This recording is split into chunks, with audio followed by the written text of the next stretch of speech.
Hello and welcome to another update of building our house in Puerto Princesa, Palawan, the Philippines.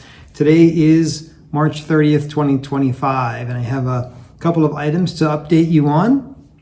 The first one is our progress. So far they've finished putting in the foundation kind of slab on the bottom, and the ground floor columns have already been built, and they put in the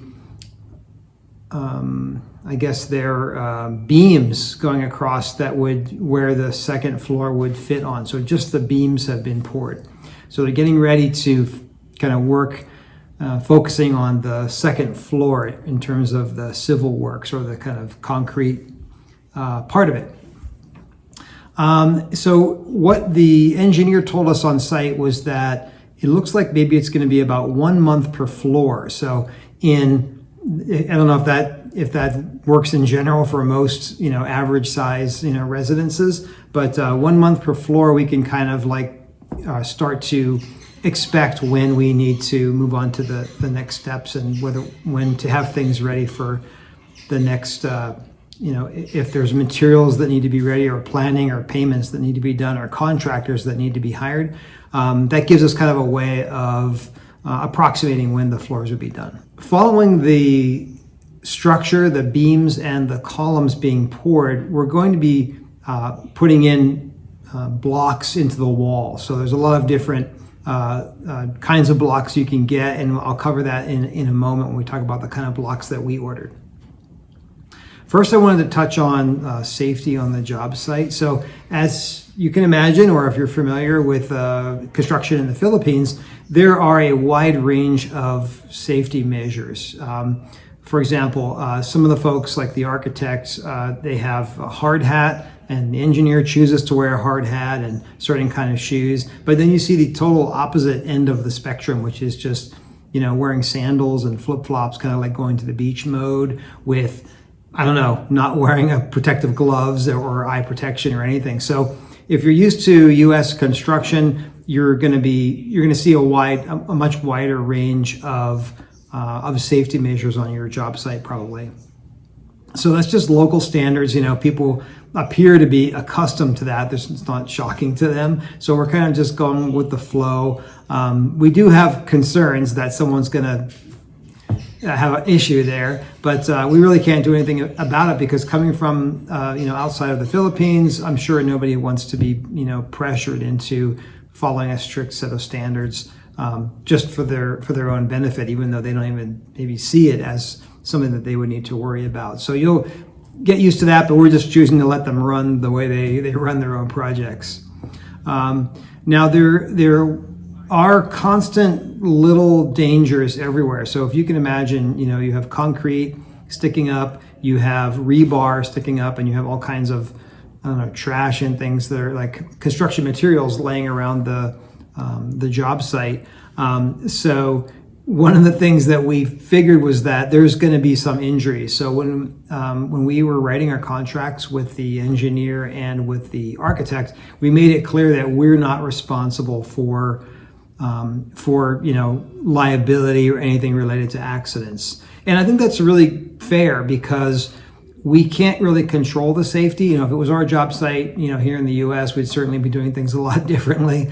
But because they're running on local standards, probably the severity and the frequency of injury is going to be, much higher severity and a much greater frequency. And it's probably like that on a lot of different job sites. But one thing that shocked us, aside from the little small cuts and things that happen, was that we were building a retaining wall because we're on sloped terrain. The land kind of wants to kind of go down the hill. And it's a beautiful piece of land with great view. But because you have that slope, whenever you have, a swimming pool sitting there and a giant house sitting there, you have that pressure of those things plus any water that falls on the property that's going to be pushing that land down. So the engineer has recommended that we put a pretty, I guess it's beefy or strong retaining wall. The one that we were focusing on is at the bottom end of the slope. So that was all well and good, except that they have people in this trench digging manually to put the base of the retaining wall in, and there was literally a soil collapse on top of that guy, like totally covered. And then, the accompanying like frantic rescue efforts, that went on. It wasn't that bad, especially because there wasn't anything sharp or any kind of rebar at the bottom. But, if it was a different situation, you could see like a bunch of soil pushing someone down on some dangerous structure or something, or even just not being able to get them out fast enough. So it is very frightening, but it didn't seem to faze the engineer or anyone on the job site. So just be aware that things like that can happen, and we're hoping that we can get the house built and then everyone will be healthy and happy at the end, rather than having some kind of tragedy. But again, it's kind of out of our hands how to do that stuff. I'm pretty sure I've seen here in the U.S. that there's a certain level of ditch or trench walls that you can't go above. You can't put a person down in like a 15-foot trench and have unstructured soil, or whatever you call it, unstable soil around them, because that's exactly what happens. And then that soil just wants to slide back into that hole. So yeah, you're going to see things like that, but that's just, we really dodged a bullet there, and we're hoping to continue to do so. On that same point, you as an owner, and as we recommended, you being there, probably, I would say the minimum would be once a week, but we're doing very frequently just because we have the ability to do that. When you go there, the same kind of different safety standards are going to apply to you. So folks will go, yeah, just go climb up on the structure. Just go ahead and walk the beams up there. And it's literally, you're up on the second floor essentially, and there's like rebar sticking up, and I guess if you're down underneath of that, there's a danger of things like literally collapsing on you or falling on your head. So the same safety standards are going to sort of allow you to be as dangerous as you want to be. So if you were down in that trench that we were digging for the retaining wall, taking a selfie or something, I mean, they're not looking out for you, just like they're not looking out for the all the different laborers who are there. So be careful, because if you're not from the Philippines, or you're from a country where, like in the U.S., they would rope that thing off and they'd be like, nope, we can't allow you to poke around the job site right now. People are working high up with tools or something. There's no such restrictions there, so you'll be allowed to go there. So it just really depends on how much risk you're willing to take, and there is a lot of risk to be had. Just as I mentioned, risk is basically and dangerous everywhere. And so we're trying to be just as safe as we can, and not be lured into going onto the job site and then being unsafe just by accident, getting into a problem. As you remember, we're going to be building with this AAC block, which is a specialized kind of sort of concrete hollow block, so to speak, that comes from a special kind of concrete, aerated concrete, and it has great properties, insulating properties, and strength properties. So if you just go and look for a Starkin or a BlockTech on the web, you'll see some videos where they can easily destroy a concrete hollow block, or they can easily try to heat it up and it becomes really hot. And then the opposite is true for AAC block. It's much stronger. It doesn't collapse very easily in terms of like its own like a block structure, and also the heat. It has insulating properties, so that they have some sort of demos where they put like a blowtorch on one side and it's totally cool on the other side. And the same thing will be good for the outside, the Philippine hot, intense sunlight and heating up the inside of your house. So that's one of the items where we are very happy to stick with the AAC block because of the insulating properties. So in buying the AAC block, we found that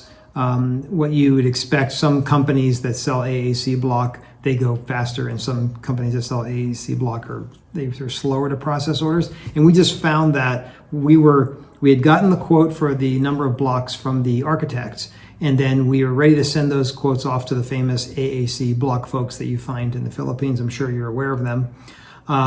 And one of them was not really responsive. So even to get a quote out of one of them, it would take several weeks. And then even then, there were some adjustments to be made, some adjustments about one thing or the other in the quote, and you have to wait another several weeks. So we found that one AAC block manufacturer we thought there was too much risk in dealing with them, because if they're that slow dealing with people who they wanted to do business with, imagine how slow they're going to be after you hand over your money, and then you're hoping and praying at the job site that those things got on a ship properly and got sent over to you.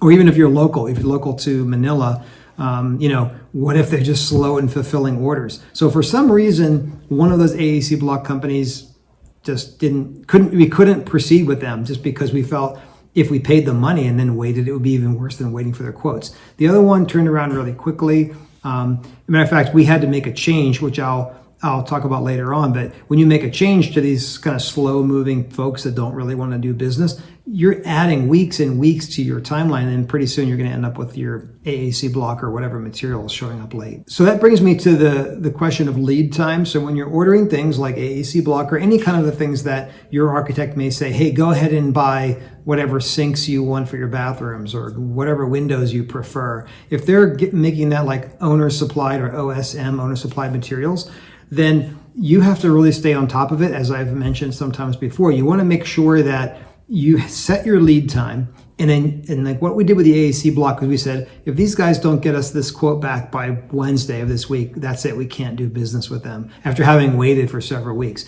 So I would say set like clear deadlines on an actual calendar and say, we must order this thing by this time based on the typical or what the vendor has told you is the lead time for getting that to wherever you are. So it's obviously really long for us because we're like on the opposite end of the country, Philippines, from where a lot of these things are shipped from. So I have a rule of thumb where I say, well, whatever you're going to buy, I'm going to assume it's 1 month lead time. Now, maybe some things are local. Maybe they even be able to get to you right away. But if you say, I'm going to buy my AAC block, assume it's 1 month to get there. And that way, you know that you have to make your decision prior to that 1 month deadline. So you'll know that, hey, we're really kind of 3 months out from when you need that stuff. You should be shopping and comparing. So we're doing some other kind of finished materials, as I'll show later on. But you need to be shopping for things minimum 2 months out from when you actually need them. So yeah, if you want to just follow that, just say, hey, I'm assuming whatever we need is going to be, that ships from Manila or something. There's your 1 month ship time right there. So if you want to follow that, you would be shopping like basically 3 months before, because it takes time to compare things and everything. And one thing I wanted to mention about the AAC block is they come in different widths. So one thing that was completely off of our radar was that when the architect builds the columns, they're going to have a certain width. I think ours are like 8 inches, like square or something. And so if you build with a narrow block, like a lot of the AAC blocks, the most narrow one is 4 inches wide, and the next one is 6, and then there's like an 8 and a 10, I think, or something. And I'm sure there's great benefits to having the thicker block. But the thing that was really surprised us is when they start saying, hey, we're going to give you the thin, we're going to order the thin blocks, which are obviously cheaper. You're going to see the posts or the columns inside of your house, they'll be pretty prominent. Like you'll be able to see like there's a lot of space between the wall, and then you'll see the column kind of coming out and then back in again. So we didn't want that prominent of a column. And this is purely just the way it looks from inside the house. But when we looked at the way it looked with the standard 4-inch blocks, we actually ended up upgrading to a 6-inch block of AAC. Now, I didn't want to spend the extra money, of course, but we thought, well, if it's going to give us the aesthetic that we want, and we also want more insulating properties, just given the heat and the humidity is a huge factor to being in the Philippines, we thought we'd rather have more insulation than less. So while while the extra expense certainly was not welcome, we feel like it's going to make it even more insulated from the temperatures outside, and then also just thicker for things like if it's a hurricane. And I've heard things about when things fly around, trees or other things that are flying during a hurricane, having those thicker walls can really protect you and whoever the occupants are at that time in the storm. I wanted to touch again on the solar. So you remember last time we talked a little bit about the solar and how mostly everyone was totally discouraging us from getting solar to the point where they were giving us wrong information. So we finally went to talk to directly to the solar vendors that were highly rated, Google ratings and so forth, in Puerto Princesa. And we found one, and we found another one. We only talked to one so far. It finally gave us the right information. So now we know we're going to go forward with solar. We just have to select the correct contractor that we're comfortable with. But basically, what we wanted to mention was that this early in the project, there are electricians or electrical engineers who are designing your wiring in your house. And of course, there is some kind of a relationship between the solar panels and the electrical. Our approach is going to be to first use solar, and then only if we run out of battery power, then we'll switch over to the local service. So we'll have that kind of primary, secondary. But as you can imagine, all of the things like the conduit you can run wires through from the solar panels, to whatever room you would use as your kind of utility room for all the inverters and things like that. That's all stuff that your electrical engineer or your electrician is going to want to know about. And so we're really glad that we sort of stumbled into this really early meeting with the solar guy, because he said, oh, watch out, because you really have to do X, Y, and Z for a solar, and then your electrician probably doesn't know about that stuff. So getting those folks together, if you're going to go solar, then getting those folks together, I would say in the first, 2 months of your project is probably a good bet. Otherwise, what you might end up with is a situation where you have to run wires in kind of a unattractive conduit, like a conduit that's outside of the walls of your building, and then it's going to be kind of obvious and not the appearance that we want anyway. In the same vein as the solar person that you kind of want to bring in a lot earlier than you would think, the pool is the same kind of thing. So we've heard from our architect that it could take 5 months or several months, depending on the size of your pool, to build the pool, which is once you get close to your halfway point of your 1 year building a house, now it's go time for building your pool. And so what I'm guessing is that you should also start early with getting your pool contractors vetted. So we're looking at several ones, getting references, talking to contacts, and then of course the standard thing of like looking for their reviews on Google. And just on that particular topic, I thought I'd mention that a lot of folks will have Facebook pages as their website. And I was wondering, with these different contractors, could they change or delete reviews of their business by people? Because when you go to those kind of Facebook web pages, it'll have a lot of comments and a lot of posts. And what I found out today was that the owner of that page, they can hide and delete posts.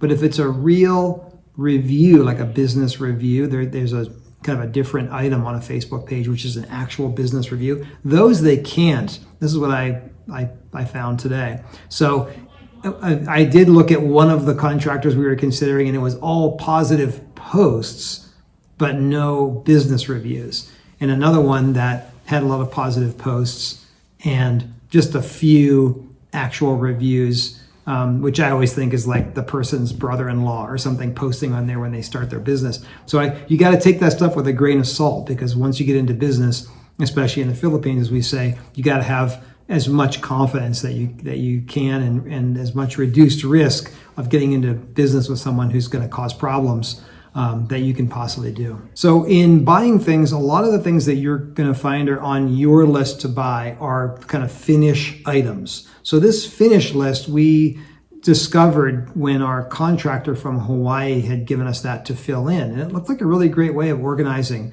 And so you would use the same approach with your finish list. You start 3 months ahead of whenever you're going to need something, whether it's, kitchen or, whatever item you're talking about. You're looking 3 months ahead, assuming 1 month shipping. So that last month is just waiting around for that thing to arrive, just to be safe. And then the reason that you're doing this is because one of the big hangups from our architect, whenever he tells us about the timeline, he always says, well, the owner doesn't really get things there on time. There's a lot of things that show up late. Well, we were determined to take out however many weeks or months a project normally waits for sinks or showers to show up. We said, that's on us. We can totally control that. So why don't we make that 0 wait time? So we're kind of endeavoring to get everything to the job site or to be available at the job site maybe like 5 days before, just in case folks tell you that something's on the way from Manila or whatever, and then it turns out there's a delay of some kind. You'll have that 5-day lead time before it starts to impact your project schedule. So so what we're doing is ordering these things early and then just getting your thoughts together on what kind of sink you like, or what kind of faucets you like, or shower stuff, or even all the way down to the grout color. So you can see on the finish list that we have, I have one page that lists every room in the house, basically. The first tab, if you're used to using Excel or one of the spreadsheets, the first tab was just everything. But then what I did was, rather than making a single tab and then just putting what room I'm talking about for, tile color or the tile details or the grout color or something like that, I decided to break out one tab for the kitchen, one tab for the master bathroom, one tab for the powder room, so that it is crystal clear. Because as well as you do with trying to document everything, there's always a chance that the architect or the engineer is going to go wrong and be on the wrong row of your finish list and then mess something up, install it in the wrong spot. So I thought being more clear rather than less clear is probably the way to go. So in this version, I'm doing a tab per room, and really all you have there is a column that says what room you're in, another column that says the generalized item, like bathroom sink or something, and then the other item is you might need 2, so you probably have a quantity item there. I'm going to need 2 of these sinks. And then another column that just gives like every minute manufacturer name, model number, color number, everything that you need to know on that last one. Because if you leave any room for interpretation, it's going to be somebody else's interpretation and not yours. So by having this thing filled out, and you can more easily communicate to the whole team, like, hey, here's my finish list. Just look on the tab that says kitchen and you'll see exactly what you need. Where to put the kitchen tile, what color is the kitchen grout, how high is the backsplash for the kitchen. Every detail that you can imagine for that room, you should have in that finish list so that there's no misinterpretation, as I mentioned. So yeah, getting that thing filled out. And then what we're doing is, because it's quite overwhelming, if you try to go to Wilcon Depot or one of the local places, or even if you're going to go and get something from Shopee or one of the online places, you're going to focus in on like one important topic. Like you could easily burn out, is what we found, just by looking for tile. And you got to have this kind of a tile. It's not ceramic. It's got to be full porcelain or whatever your specs are.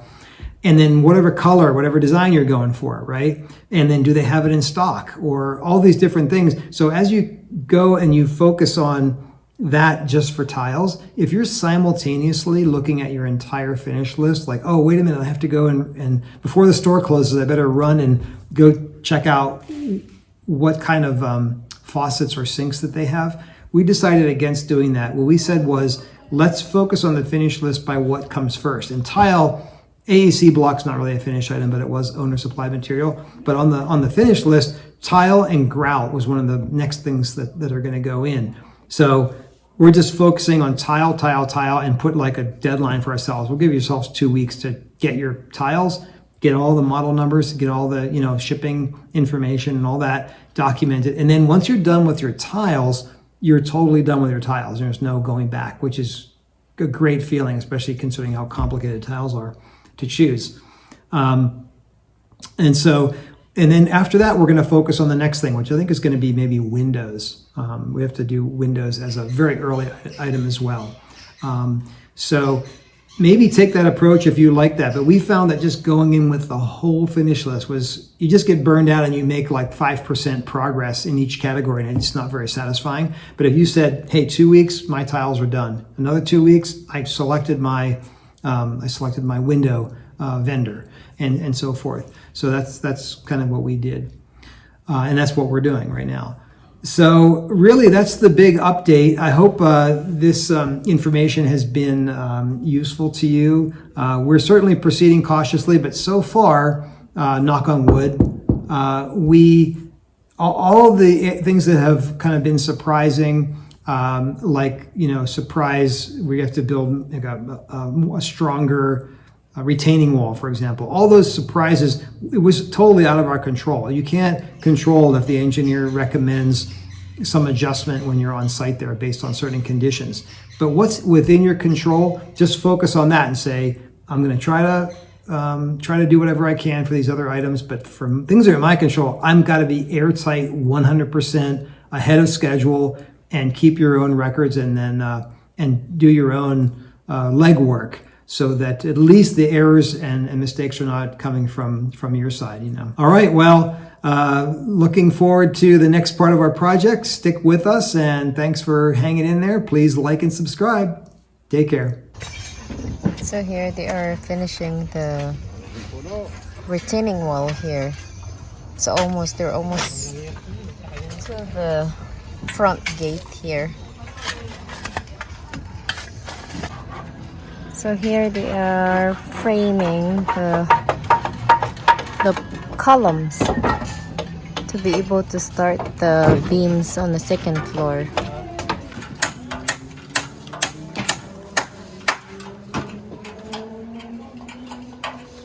So he is putting water on each column so it won't crack. I think that's how it preventing to not crack the columns. This is the side of caretaker room, going all the way down there. So they're starting the retaining wall here. They might pour some concrete tomorrow. I'm not sure if it doesn't rain, because it looks like it's going to rain tomorrow. So we'll see. We have some problem here. I'm really glad we got lucky. That guy oh, look. Oh my gosh. Oh no. Oh my gosh. That's what I'm talking about. So it did collapse. That soil, the big piece of soil. Did you just see that? That's the problem right now. So the people, like before we arrived, that's actually collapsed the soil, and then there's somebody down there. So we were glad that guy didn't injured like badly. It was like pretty light, so I'm really glad. But now this is what they have to, the engineer need to fix this and probably fill in some soil here more to fix this. Oh, another work. They have to repeat it again, I guess. So in this side, it seems like the soil here, it's pretty packed and solid. So this is the soil or dirt that collapsed yesterday, and they're still cleaning it up and fixing it so they can put it back again. And they even out the dirt on that side. So here they're almost done. They pour some concrete here on the bottom.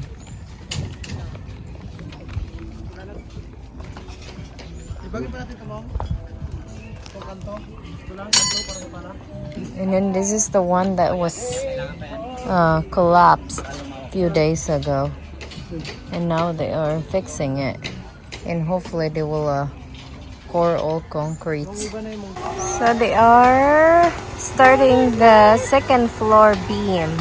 And I think I am going to the second floor. Let's see if it's safer to go up. So they're fixing the stairs so I can go up. Let's see if I can go up and show you the second floor. Hopefully it's not too dangerous when I'm going up.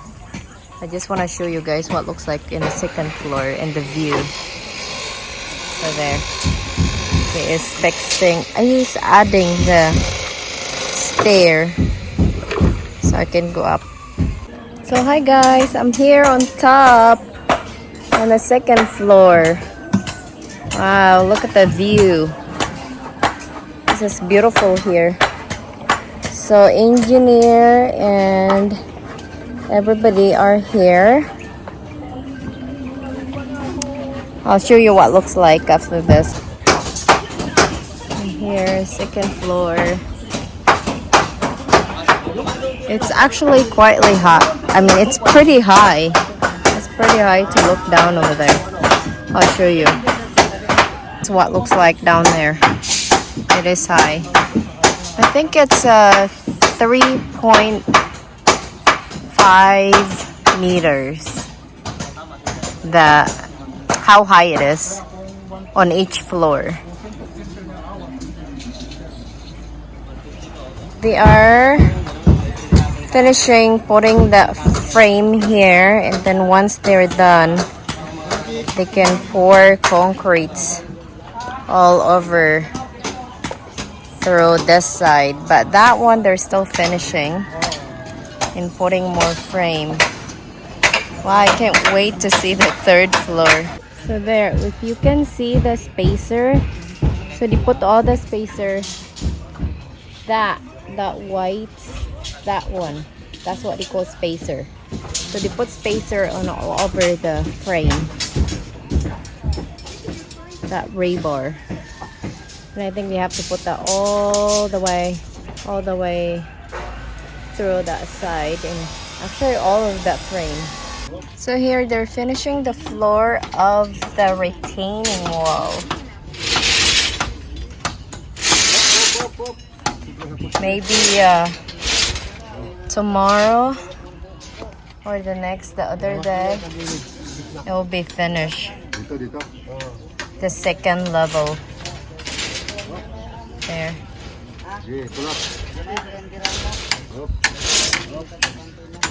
And then here, I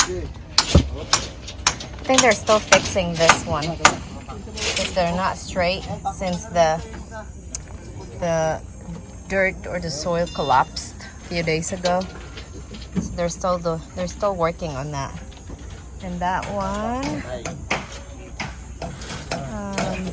they are starting to do the metal, and hopefully they will finish this week to pour concrete.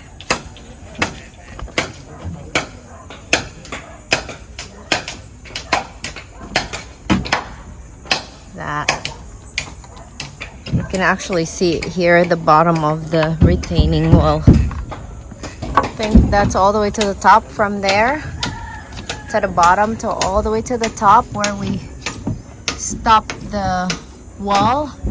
It's like 15 feet deep. So they're almost done with the beam here and this side, as you can see. That, and then after the framing, they will pour concrete on that side only. That side. It looks really nice now. Especially you can see all the beams and the second floor. This side, it's really deep. They dug out the dirt to be able to put the base of the retaining wall. This one, at least this side here, it's almost done with the concreting the base. And this side, there's just starting. That's pretty deep down there. So here they're done on this side. So all the beams all done here. Everything except the stairs, of course. I don't think they are going to put beams on the stairs. I'm not sure. I have to ask the engineer. And then here, mostly done too. It's only like a little bit left.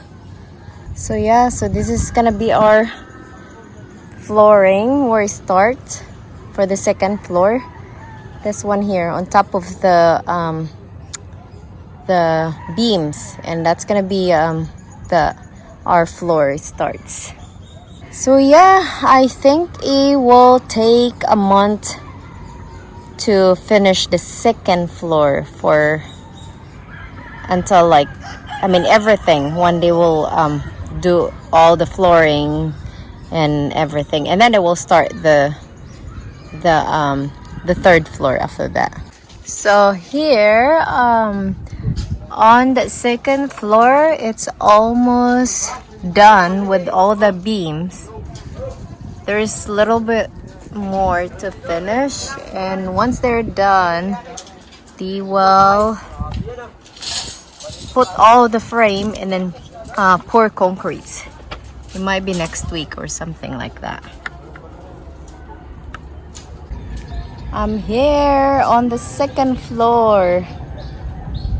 It's pretty high up here. I can't really walk all the way at the corner, and there it is because the beams, they put all the beams here now, and it's kind of dangerous to walk around, especially I'm only here by myself. But yeah, so with the beam, they're all done. This side, on that side, remember yesterday they weren't done yet, so now they're all done. There, and there. And maybe by tomorrow they will put all the frame and then pour concrete next week, I guess. So did you see that? Some of the rebars are 20 mm and some of them I think 16, and I'm not sure what sizes those smaller ones. I'm not sure if those are 20 mm or bigger than that. It seems bigger. Oh yeah, those are 20 mm rebars. So all the beams, they're all putting 20 mm. Those.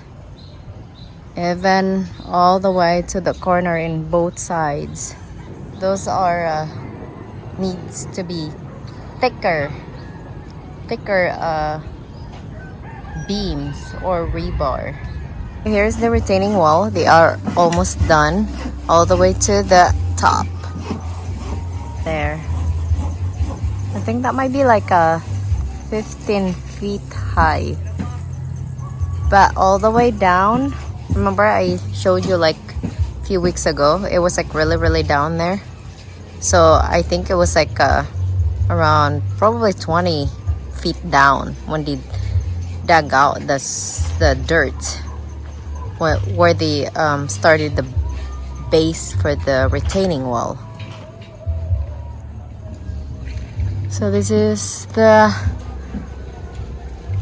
second floor now. They are finishing the beams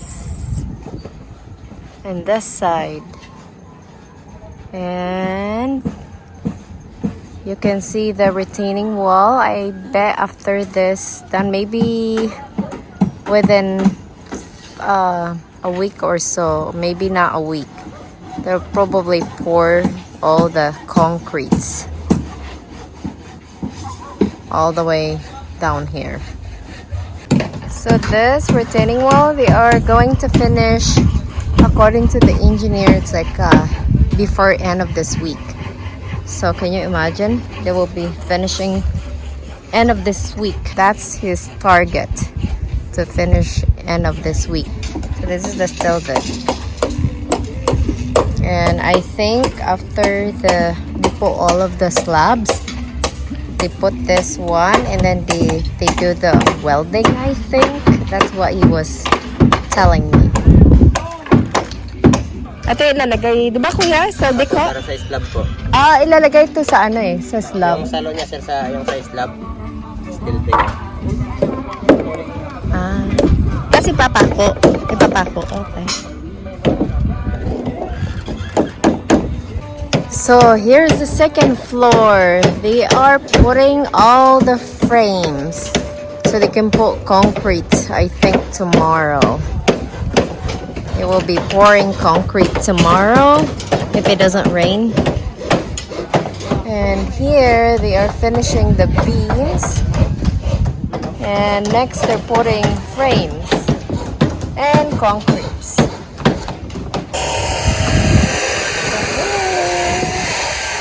See the view behind me? Look at the clouds. It looks like it might rain. Hopefully not. Look at this, guys. I'm on top of the beams. So this is gonna be the floor, the flooring. I feel like I'm high up on here. So look at that. Yay! I'm on top of the second floor. Actually, it's the flooring. It is nice and breezy here.